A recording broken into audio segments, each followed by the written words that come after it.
Salve galera, sejam bem-vindos a mais um vídeo do Arte e Revolução. Hoje é dia 11 de setembro, um dia que geralmente é lembrado pelo ataque às Torres Gêmeas. Mas tem um outro acontecimento dessa data que nem sempre é lembrado, que foi o golpe militar do Chile em 1973.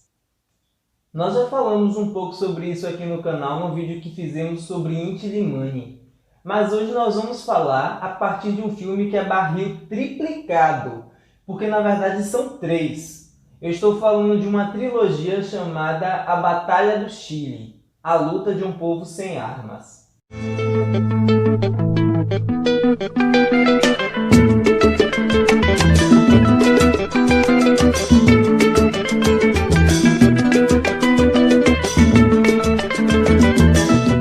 A Batalha do Chile é uma trilogia de documentários dirigida pelo cineasta chileno Patricio Guzmán. O filme mostra o Chile durante o governo da Unidade Popular e o passo a passo que levou ao golpe de Estado de 11 de setembro. Esteticamente, o filme se inspira em obras como A Batalha de Argel, que é outro grande filme e traz toda aquela coisa do cinema verdade, gravado no calor daqueles acontecimentos, com a participação de centenas de pessoas e trazendo também imagens de arquivo, algumas das mais marcantes daquele momento histórico. Os filmes dessa trilogia são dedicados à memória de Jorge Miller Silva, diretor de fotografia e câmera deste filme. Jorge foi o único integrante da equipe do filme que não saiu do país após o golpe, e um ano depois, juntamente com sua companheira Carmen Bueno Cifuentes, foi capturado e até hoje estão desaparecidos. Os filmes só foram concluídos no exílio e foram lançados em 1975, 76 e 79, respectivamente, embora suas estreias tiveram datas muito diferentes em diferentes países. No Chile, por exemplo, o filme só pôde estrear em 1996, cerca de 20 anos depois. O filme recebeu muitos prêmios importantes e é um documento através do qual podemos fazer uma reflexão e tirar alguns aprendizados dessa experiência. Mas é importante destacar que uma compreensão deste momento histórico em sua totalidade exige a leitura e análise de muitos outros materiais. Mas neste vídeo vamos focar nesta obra em específico.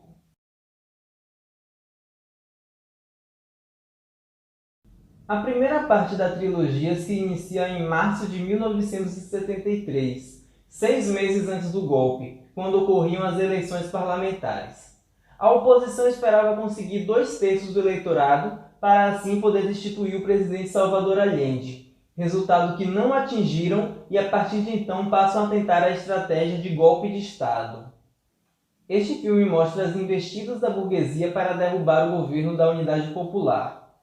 Uma das principais formas que a burguesia utilizava para desestabilizar o governo era gerando crises de abastecimento e greves patronais de setores estratégicos, como os transportes. É importante destacar que todo esse processo de desestabilização política que vamos falar daqui em diante foi orientado, financiado e instrumentalizado pela CIA, que investiu milhões de dólares na derrubada de Allende. Mas o governo contava com grande apoio popular. E os trabalhadores, que são os grandes protagonistas dessa história, se organizavam como podiam para suprir a deficiência dos transportes e do abastecimento através das JAP, Junta de Abastecimento e Preços, que eram grupos de bairro encarregados de fiscalizar a distribuição de alimentos e denunciar especuladores. As JAP, inclusive, foram duramente atacadas através de manobras jurídicas. Mas além do boicote parlamentar e econômico, a oposição buscou causar crises através da violência e do caos. Tanto pela ação de grupos fascistas paramilitares como o Pátria e Libertad, quanto por setores estudantis e operários alinhados à direita que promoviam baderna em suas manifestações. No entanto, haviam também grandes manifestações a favor de Allende, que mesmo atacadas, às vezes a tiros, também se mostravam imponentes e chegavam a colocar mais de 500 mil pessoas na rua.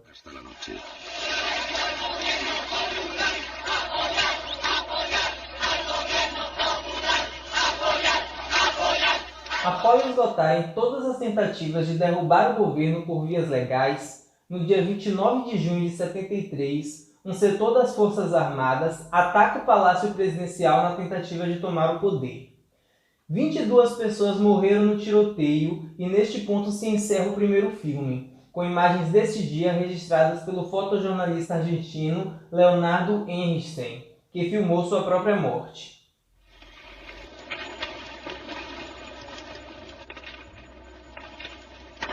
Un poco más tarde, Leonardo Henrichsen, camarógrafo argentino, filma su último plano.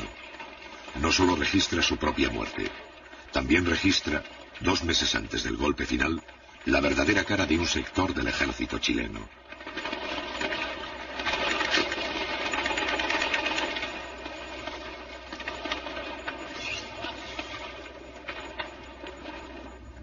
Cuidado, cuidado.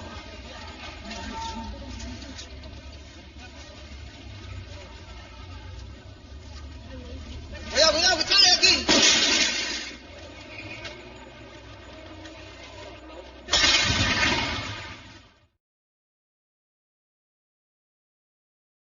O segundo filme se inicia exatamente onde termina o primeiro. Após um longo tiroteio, setores das Forças Armadas leais ao governo conseguem tomar o controle da situação e impedir o golpe. Este episódio foi seguido de uma grande manifestação favorável ao governo, que pediu ao presidente que fechasse o Congresso, o que ele se recusa a fazer.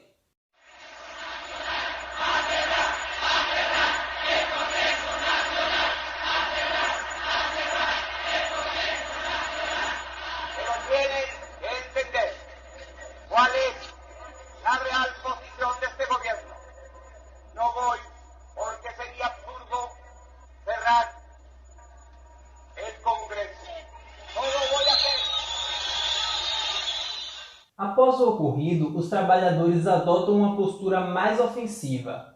Fortalecem os cordões industriais, que eram grupos de fábricas e empresas interligadas que coordenavam todo o trabalho em uma área, ocupam terras, fábricas e tomam os meios de produção. É importante destacar também que não havia apenas socialistas neste processo.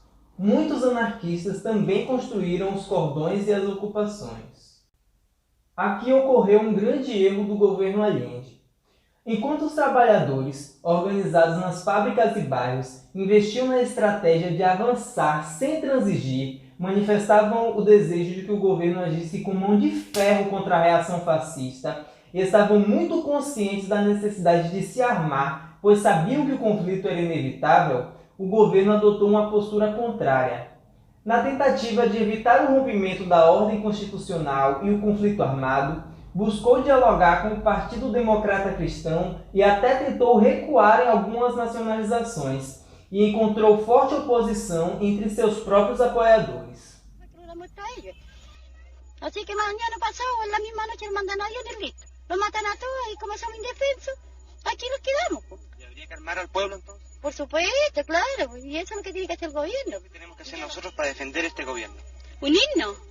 En primer Si lugar, vienen con armas ellos, ¿cómo le respondemos? tendríamos que también tener cómo defendernos. ¿Ah? Yo creo que ese es el pensamiento de todos aquí. Al menos aquí nadie tiene un arma en este campamento, nadie. Y usted sabe que con mano, con palo no se puede hacer nada. Si vienen ellos con un arma de fuego no se puede hacer nada.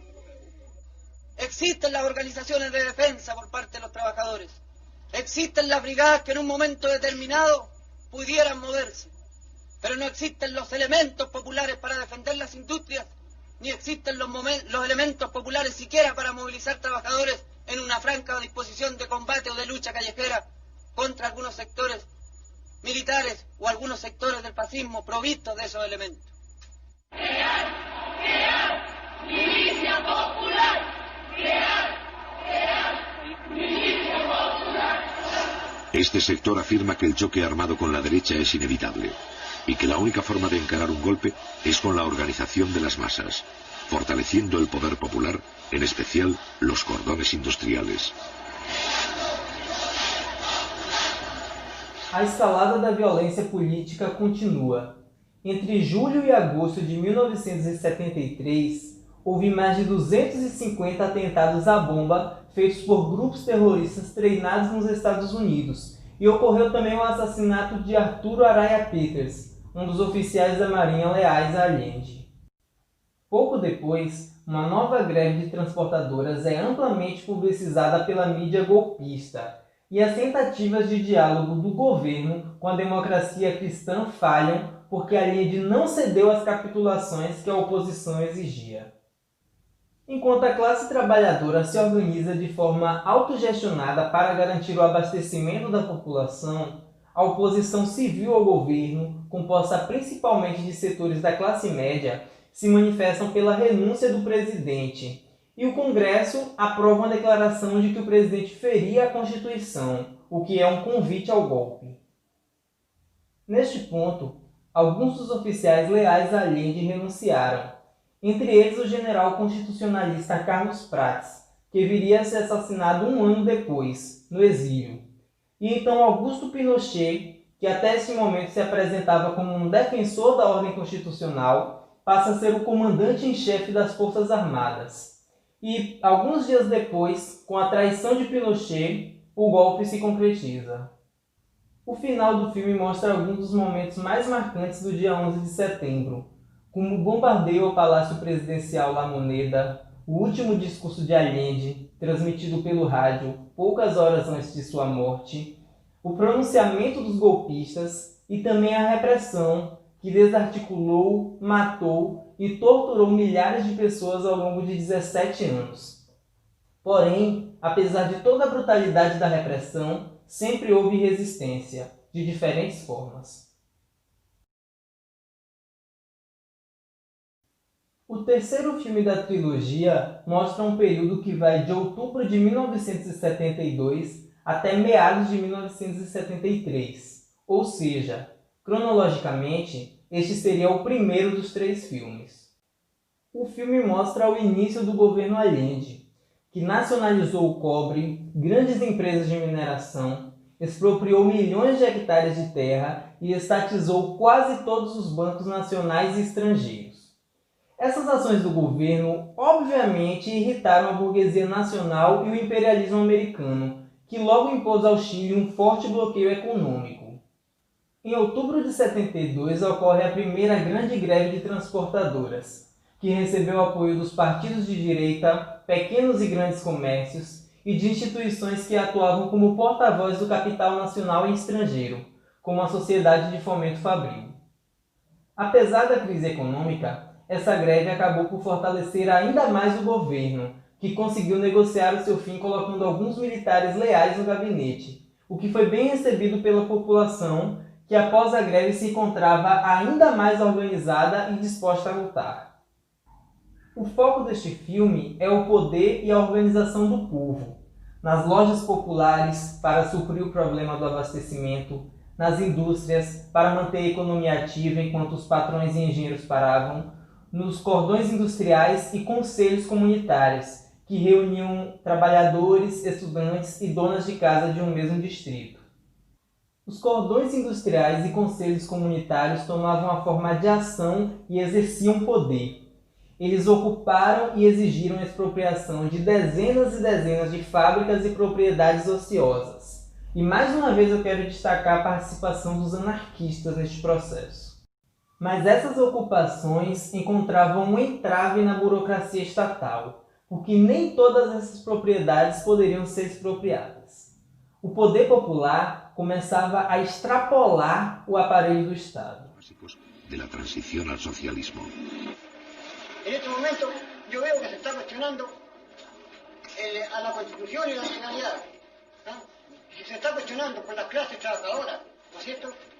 Al Poder Judicial, a la Constitución misma, al mismo gobierno, quiere decir de que estaríamos entrando a la etapa de toma de poder, porque ya esto ya no tiene validez. Los cordones industriales, ¿no es cierto?, el poder popular naciente está sobrepasando, porque la institucionalidad real ya no nos sirve, ya es incapaz de cumplir la función. Entonces los trabajadores estamos dando una nueva institucionalidad, porque el aparato del gobierno debe ser ahora empleado por la clase para aplastar a la otra clase, la clase que siempre nos ha aplastado a nosotros, que sea verdad que la plantilla se vuelva. Eu acho que esse filme traz algumas reflexões muito interessantes sobre este momento histórico, mas também para a nossa ação política. acho importante para nós pensar o que aconteceu no Chile e aprender com os erros deste processo, que não foram poucos. Primeiro, uma das coisas que essa experiência nos mostra é que não podemos nos iludir com a democracia liberal burguesa. Eleições regulares, pluripartidarismo, democracia representativa, etc., não é sinônimo de democracia real. Para que haja democracia, é necessário que antes tenhamos justiça social. Não dá para ter democracia com tanta desigualdade, com tanta miséria. Isso compromete o processo. E também porque uma democracia de fato não pode ser representativa. É necessário que o povo exerça o poder de forma direta e esteja no controle dos meios de produção e da vida social. Ainda sobre essa democracia liberal burguesa, é importante destacar que, por mais injustas que sejam as regras que existem para que as classes mais altas sempre vençam, elas não pensam duas vezes em romper com toda a ilusão democrática quando começam a perder o jogo. Isso não é coisa do passado, não. Os melhores exemplos que temos disso são os golpes que tivemos no Brasil em 2016 e na Bolívia em 2018. Então a gente precisa entender que eleição é farsa e, de fato, não muda nada. Outro ponto que eu quero destacar são algumas das falhas do governo, que ao invés de ouvir os trabalhadores que queriam avançar, romper a estrutura do Estado, tomar o poder e suprimir quem se colocasse no caminho, preferiu em muitos momentos retroceder e dialogar com setores reacionários em nome dessa ideologia do pacifismo e dessa coisa de ordem constitucional. E isso teve um preço muito caro para o povo chileno. E por fim, é importante destacar que não são os governos, as autoridades e nem os ideais liberais que vão nos conduzir a uma revolução. Muitas vezes, esses fatores acabam por atravancar o processo. O que pode nos conduzir a uma emancipação somos nós mesmos, organizados e construindo poder popular em nossos bairros e cidades, nossos ambientes de trabalho e estudo, a nossa ação. A luta popular é muito maior e não cabe na burocracia estatal. Dime, compañero, ¿crees tú que hay que poner mano firme ahora? Esta es la oportunidad, si no es ahora, nunca. El enemigo está sumamente preparado. Y el enemigo no lo da tregua. Y esta es la oportunidad de hacerlo. Si no lo hacemos ahora, no lo va a hacer nunca. Porque sabe el enemigo lo que le espera. Y lo que él ha perdido, sabe que no lo va a recuperar nunca. Y es como el diablo. Nos vamos caminando, compañero. Nos vemos, compañero. Então é isso, gente. Espero que vocês tenham gostado do vídeo de hoje. É importante dizer que um vídeo como esse é insuficiente para dar conta destes assuntos.